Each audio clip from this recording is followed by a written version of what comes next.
বিশেষভাবে আমাদের বিদ্যুৎ এবং গ্যাসের যে ঘাটতি রয়েছে, কিভাবে আমরা এনার্জি সেক্টরে যে লং টার্ম ধরে চলে আসা সমস্যা সেটা সমাধান করব। প্রাইভেট সেক্টরের জন্য আমাদের সরকার থেকে পলিসি সাপোর্ট থাকবে এবং প্রাইভেট সেক্টর গ্রো করবে। তার জন্য একটা pro business pro investment budget আমরা দেখেছি এবং সেই বাজেটের বহিঃপ্রকাশ হিসেবে আমরা সেগুলো নীতিমালাগুলোকে বাস্তবায়ন করব। আজকে মাননীয় প্রধানমন্ত্রীর সাথে বাংলাদেশের স্থানীয় বিজনেস কমিউনিটির একটা মিটিং হয়েছে। আপনারা হয়তো অবগত রয়েছেন যে দেশের প্রথম সারির বেশ কয়েকটি শিল্প প্রতিষ্ঠানের যারা কর্ণধার রয়েছেন ওনাদের একাংশ আজকে মাননীয় প্রধানমন্ত্রীর সাথে বৈঠকে বসেছিলেন এবং সেখানে স্থানীয় অন্যান্য বেশ কিছু মন্ত্রণালয় এবং সরকারি দপ্তরের যারা দায়িত্বপ্রাপ্ত ব্যক্তিবর্গ ছিলেন ওনারাও ছিলেন।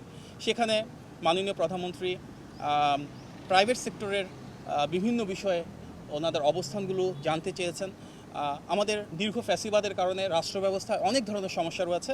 আমাদের ট্রেড ইন্ডাস্ট্রি এবং ইনভেস্টমেন্টের ক্ষেত্রেও কিছু জটিলতা রয়েছে। গত 5 মাস ধরে আমাদের নির্বাচনী ইশতেহারের আলোকে নির্বাচিত বিএনপি সরকার সেগুলো অনেকটাই কাটিয়ে ওঠার চেষ্টা করছে, যার কারণে প্রাইভেট সেক্টর থেকে মাননীয় প্রধানমন্ত্রীকে ধন্যবাদ জানানো হয়েছে এবং ওনাদের যে সমস্যাগুলো রয়েছে সেগুলো তিনি ডিটেলসে শুনেছেন, উপলব্ধি করেছেন এবং সামনের দিনগুলোতে কীভাবে সমাধান করা যাবে সেগুলো নিয়ে আলোচনা হয়েছে। বিশেষভাবে আমাদের বিদ্যুৎ এবং গ্যাসের যে ঘাটতি রয়েছে, কিভাবে আমরা এনার্জি সেক্টরে যে লং টার্ম ধরে চলে আসা সমস্যা সেটা সমাধান করব, কিভাবে আমাদের এনার্জি সিকিউরিটিটাকে আরেকটু এনহ্যান্স করব, বাংলাদেশে দেশি এবং বিদেশি বিনিয়োগ বাড়ানোর জন্য আমাদের এনবিআর বা ট্যাক্সের কী ধরনের রিফর্ম করার প্রয়োজন রয়েছে, কিভাবে আমাদের পলিসি সাপোর্টটা এমন হবে যেখানে প্রাইভেট সেক্টর লেড একটা গ্রোথ আমরা ইনশিওর করতে পারি, সেগুলো নিয়ে আলোচনা হয়েছে। পাশাপাশি বাংলাদেশের বিভিন্ন ইনভেস্টমেন্ট সেক্টরের ক্ষেত্রে যে ইন্ডাস্ট্রি ক্লাস্টারগুলো থাকে, যেমন বেশ কিছু ইকোনমিক জোন রয়েছে, বেজা রয়েছে, বেবজা রয়েছে, সেগুলোতে কীভাবে আরও বেশি বিনিয়োগ আকৃষ্ট করা সম্ভব হয়, যেখানে জটিলতা রয়েছে সেটাকে আরও সহজতর কীভাবে করানো হয়, এগুলো নিয়ে প্রাইভেট সেক্টরের সাথে মাননীয় প্রধানমন্ত্রী আজকে আলোচনা করেছেন এবং সংশ্লিষ্ট বিভিন্ন মন্ত্রী, প্রতিমন্ত্রী, উপদেষ্টা এবং বিভিন্ন দপ্তরের প্রধান ওনাদের মতামত দিয়েছেন। সামনের দিনগুলোতে আমরা চাই মাননীয় প্রধানমন্ত্রীর নেতৃত্বে এমন একটি রাষ্ট্র ব্যবস্থা যেখানে প্রাইভেট সেক্টরের জন্য আমাদের সরকার থেকে পলিসি সাপোর্ট থাকবে এবং প্রাইভেট সেক্টর গ্রো করবে।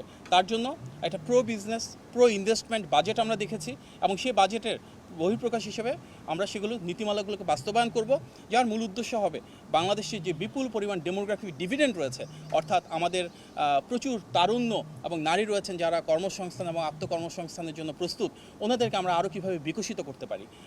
আমাদের জনবান্ধব সরকার, জনবান্ধব বাজেট এবং জনবান্ধব যে নীতিমালা রয়েছে সেগুলো কার্যকর করার এই পথযাত্রাকে প্রাইভেট সেক্টরের যে রিপ্রেজেন্টেটিভরা আজকে এসেছিলেন ওনারা আন্তরিকভাবে ধন্যবাদ এবং সাধুবাদ জানিয়েছে এবং আমরা বিশ্বাস করি মাননীয় প্রধানমন্ত্রী সবসময় যেটা বলেন, করব কাজ গর্ব দেশ সবার আগে বাংলাদেশ, সেই নীতিকে ধারণ করে বাংলাদেশের স্বার্থকে প্রাধান্য দিয়ে বাংলাদেশের মানুষের কীভাবে কল্যাণ হয়, জনগণকে কীভাবে আমরা আরও বেশি ক্ষমতায়িত করতে পারি, তার জন্যই আজকের আলোচনা।